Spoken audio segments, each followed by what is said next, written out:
आप तो गोविंद के चरणों का ध्यान करो, दुख अपने आप भाग जाएगा। फिर आप तो इनकी प्राण वल्लभा हैं, भक्ति महारानी भगवान की प्राण वल्लभा हैं। और जहां भी आप बुलाओगी ये तो दौड़े चले आएंगे। चाहे वह कैसा भी घर हो, कितना भी पतित हो, जहां जहां वहां भक्ति महारानी रहती है वहां वहां भगवान रहते हैं। बोले भक्ति महारानी की। चाहे वो व्याध का घर हो, किसी पटेलिये का घर हो, हरिदास का घर हो, मीना का घर हो, चाहे किसी का घर हो, गजेंद्र का हृदय हो, बाला या भालू का हृदय हो, भक्ति जहां जहां है भगवान वहां पर बिना बुलाए आ जाते हैं।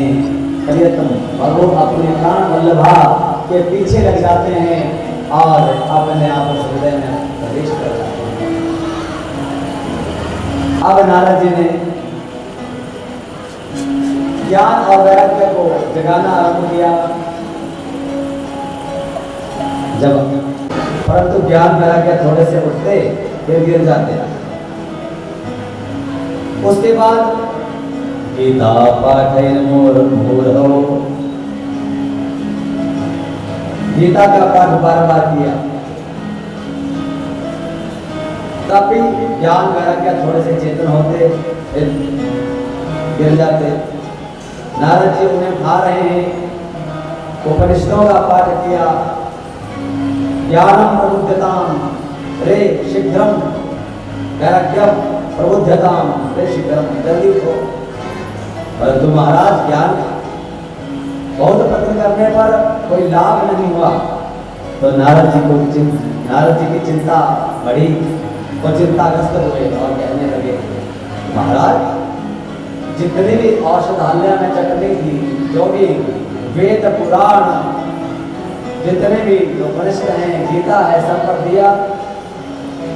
महाराज ज्ञान और वैराग्य थोड़े से चेतन होते फिर गिर जाते। और महाराज इस प्रकार से मुझे बड़ी चिंता होने लगी। इतने में आकाशवाणी हुई, व्योमवाणी तदैवा भुवनमार्षे चित्तामिति, उद्यमः सफलस्तेयं भविष्यति। उसी समय आकाशवाणी हुई।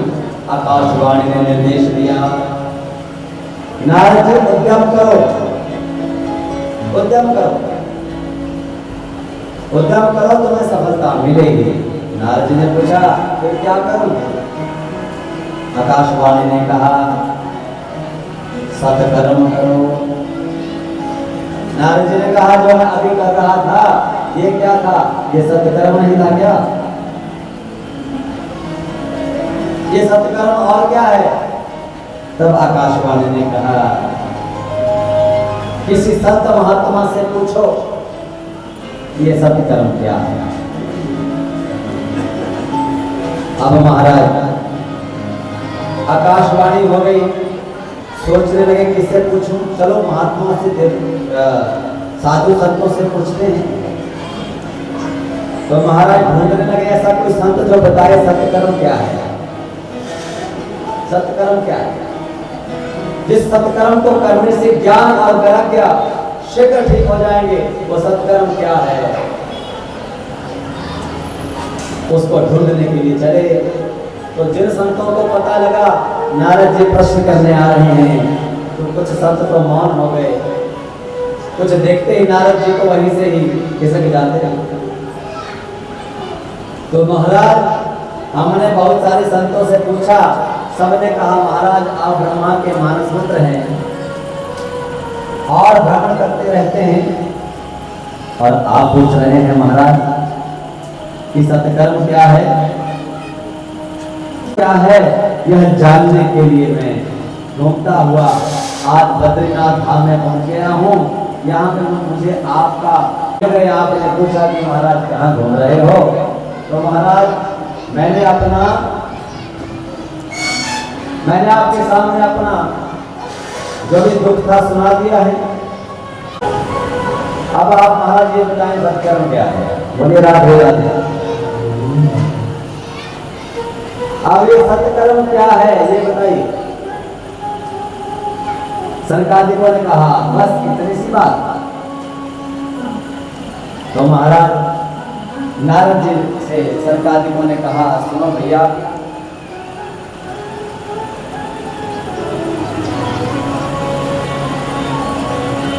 वह और कोई नहीं, श्रीमद्भागवतालापः सतुभीतः शुकादेवी, और कुछ नहीं, वह सुखदेव जी द्वारा परमहंसों द्वारा गाया हुआ श्रीमद्भागवत महापुराण ही वह दिव्य औषधि है जिससे ज्ञान और वैराग्य एक होंगे। नारद जी ने कहा महाराज आपकी बात भी ठीक है, परंतु मैंने भागवत भी पढ़ा है, भागवत में भी वेदों का ही सार है, वेदों के सूत्र उसमें लिखे हैं, उसी का सार श्रीमद् भागवत महापुराण है। मैंने चारों वेद पढ़ दिए महाराज, उपनिषद मैंने पढ़ दिए और मैंने गीता पढ़ दी, तो भागवत जी में तो वेदों का ही सार है। सनकादिकों ने कहा महाराज ये निगम वेद है वृक्ष, और वृक्ष पर लगा हुआ फल है श्रीमद् भागवत महापुराण। और कैसा फल है? मीठा पका हुआ फल, मीठा पका हुआ फल है श्रीमद् भागवत महापुराण। और वृक्ष हैं ये वेद। आप कह रहे हैं कि हमने वेद पढ़ दिए, उससे कुछ नहीं हुआ। तो नारद जी आप तो समझिए, सोचिए कि एक वृक्ष पर जब मीठा फल लगता है और कोई सोचे कि मीठा फल कितना मीठा है और वृक्ष कितना मीठा होगा, और कहीं वृक्ष को चबाने लग जाए, वृक्ष को ही चबाने लग जाए तो क्या वृक्ष मीठा होगा? नहीं, ऐसा कभी नहीं होगा। दूध से निकलता है घी, परंतु जब घी काम करता है वह दूध नहीं कर सकता। दूध में कभी जोत नहीं जग सकती। गन्ने से बनती है शक्कर, शक्कर जो काम करती है, शक्कर का जो काम है वो गन्ना नहीं कर सकता, गन्ने से वो काम नहीं हो सकता। इसलिए वेद वृक्ष हैं, वृक्ष पर लगा हुआ फल है श्रीमद् भागवत महापुराण, इसलिए ये मीठा परिपक्व फल है और इसमें ना गुठली है ना इसमें छिलका है, बस रस ही रस है। इसलिए श्रीमद् भागवत महापुराण ही वह दिव्य महा औषधि है जिससे ज्ञान और वैराग्य ठीक होने वाले हैं। बोलिए राधे राधे। संतन के संग लाग गई तेरी अच्छी बनेगी। प्रथम भक्ति संतन कर संगा, संग करना है, साथ नहीं करना है, साथ शब्द का अब अलग है। तो संग कर हो, सत्संग हो, तब जाकर कहीं। अब नारद जी कहने लगे भाग्योदेन बहु जन्म समर्जितेन सत्संगमं चलवदेव रोजलावे अज्ञान हेतु कृतं मोहमंधकारनाशं ततोजय तदोदयते विवेका। इसी जन्म के नहीं, यहाँ पे तो जन्म जन्मांतरों के जब भाग्य उदय होते हैं तब जाकर जीव को सत्संग का लाभ मिलता है। आप जैसे संतों का दर्शन मिलता है और उससे विवेक जागता है। जब विवेक का सूर्य उदय होता है तो अज्ञान का सारा अंधकार नष्ट हो जाता है। बोलिए राधे राधे। गोस्वामी जी कहते हैं रामचरितमानस में, बिनु सत्संग विवेक न होई, बिनु सत्संग विवेक न होई, बिनु सत्संग विवेक न होई, बिनु सत्संग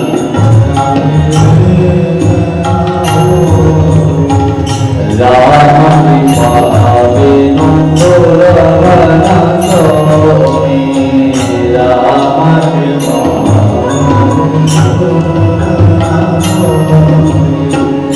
आवत एहि सन आदि कथनाई, आवत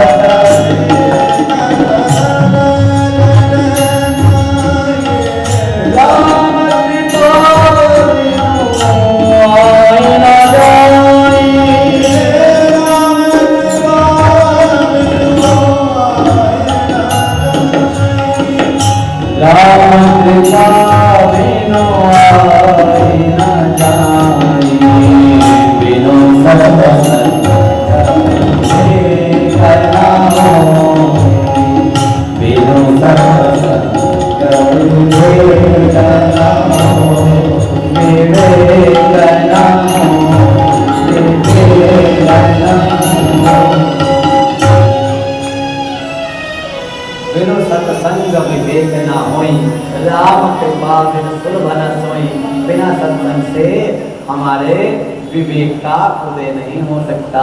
बोली राधे राधे। बुद्धि तो भगवान ने सबको दे रखी है, परंतु विवेक, बुद्धि में विवेक तब जागृत होगा जब सत्संग होगा, तब हमारे जीवन में कल्याण का मार्ग प्रशस्त होगा।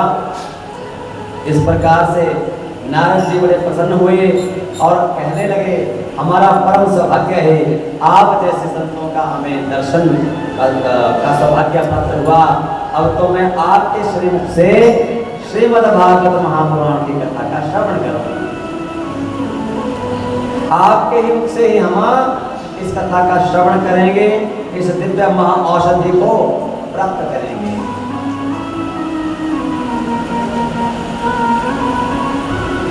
सनकादिक तो प्रसन्न हुए, चारों भाई। वो तो कथा, जब भी कहीं कथा सुनने का सुनाने का अवसर मिले प्रसन्न हो जाते हैं। अब जगह का सोचने लगे कौन से स्थान प्रधान होता है, ध्यान रखना। अब स्थान कौन सा लिया जाए, तो बद्रीनाथ से नीचे सब आए। हरिद्वार सबसे सुंदर स्थान, हरिद्वार गंगा के तट को नियुक्त किया गया, निर्धारित किया गया कि किस जगह पर ही भागवत की कथा होगी। निमंत्रण दे दिए गए, जगह जगह से साधु संतों की टोली आई।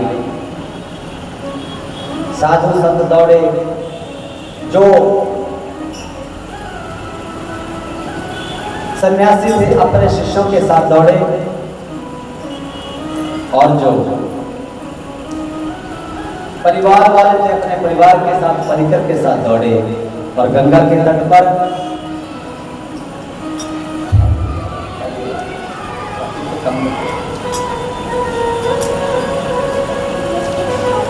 तो महाराज क्या हुआ, गंगा के तट पर बालू से, कोमल कोमल बालू से व्यास गंदी बनाई गई और उस पर सनकादिक, सनक, सनातन, सनंदन और सनक चारों भाइयों को बिठा दिया। सनक, सनातन, सनंदन और सनत कुमार और महाराज दिव्य साधु संतों का समूह दौड़ा। गंगा के तट पर सब इकट्ठे हुए और भागवत की कथा आरंभ हो गई। सनकादिक कथा सुनाने लगे और सब बड़े भाव से भागवत की दिव्य कथा का श्रवण करने लगे।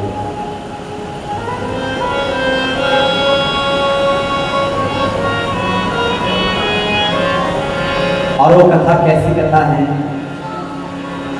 हर ले सब दुख भागो,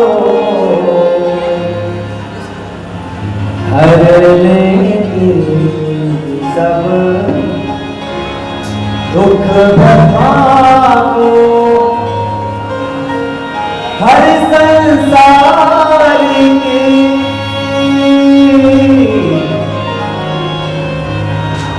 हर संसार की कथा बाकी बिहारी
महिमा गौरव है वेदों की महिमा, गौरव है वेदों की महिमा, गौरव है वेदों की महिमा, गिरवरधारी की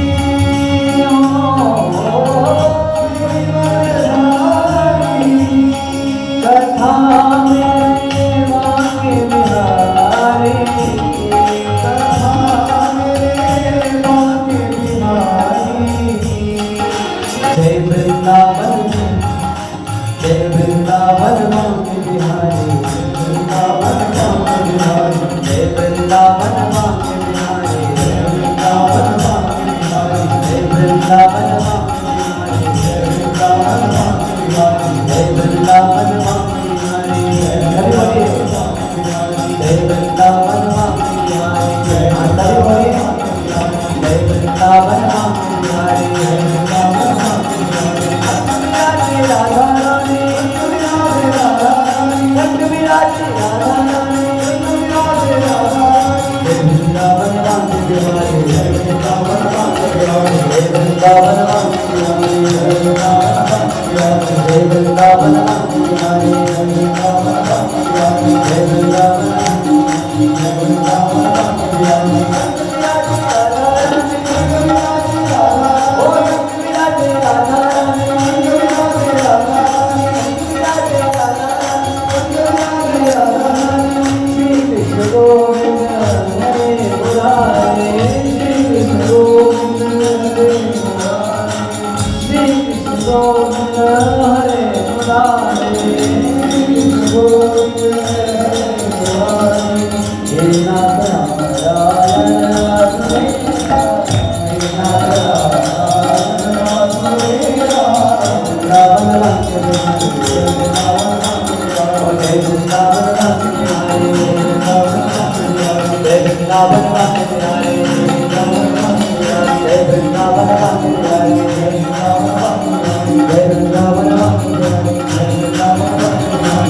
वृंदावन वाके बिहारी लाल की जय। We are a multicultural network community. We groom competent global citizens to effect positive change around them.